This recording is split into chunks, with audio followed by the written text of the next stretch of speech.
Hi everyone, today I'm showing you how to install and use the Dremel Flexi Shaft tool number 225. So your shaft comes with this drive cap, right? Hopefully. You're gonna want to take it off. Then swap it with your keyless Dremel choke nut. Put it right on. And just tighten it down just a quarter turn with a supplied wrench. Now if you look carefully, you'll see a square hole right in the middle of the drive shaft. Let me see.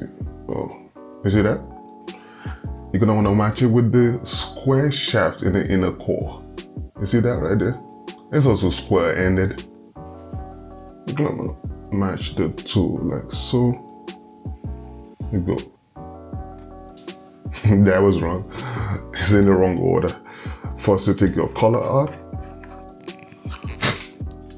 And now try to match the square shaft with the hole in the center of the drive shaft. There's some resistance here, but when everything matches, it should go as easy as that. Tie it down. And you're done with the side of things. Move to the end. Tighten this down. Put the keyless choke nut over.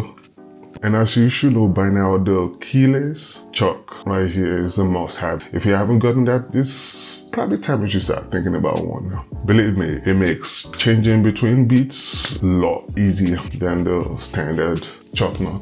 Alrighty, so we're gonna be using which is this right here.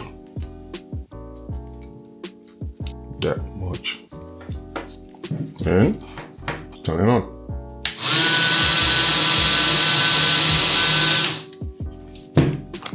Let's try it on this piece of wood that I have here.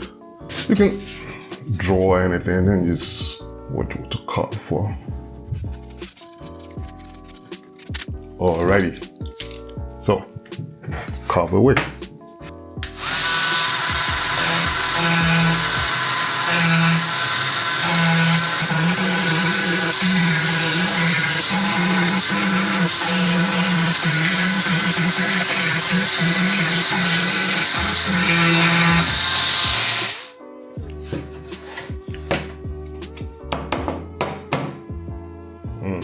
Actually, that wasn't bad for the first carve job live on TV.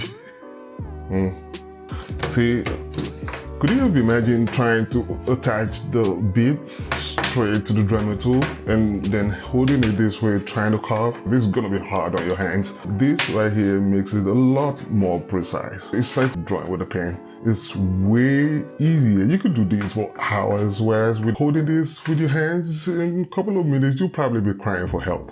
So it's definitely a worthwhile upgrade flexi shaft. And when you're done changing between bits, it's a walk in the park. Just hold the lock button down and twist on this. And you can quickly install the next bit. Always have between 5 to 6 millimeters maximum between the bases of your accessory and the top of the choke nut. Yeah, you're good to go. And just a quick tip before we go. Dremel recommend oiling the inner shaft after 20 to 25 hours of use. Just all you gotta do is take it out this way and just put a film of motor oil in this shaft. You can put it out. I don't have to do it right now, but you get the point. You put like a thin film of motor oil and some paper cloth and just wipe it down that shaft. And that should be done every 20 to 25 hours of use of the flexi shaft. And that should keep your flexi shaft working for a long time. Alright, so that's it. If you enjoy watching this, hit that like button and smash that subscribe button as well. And yeah, I'll see you in the next one. Peace.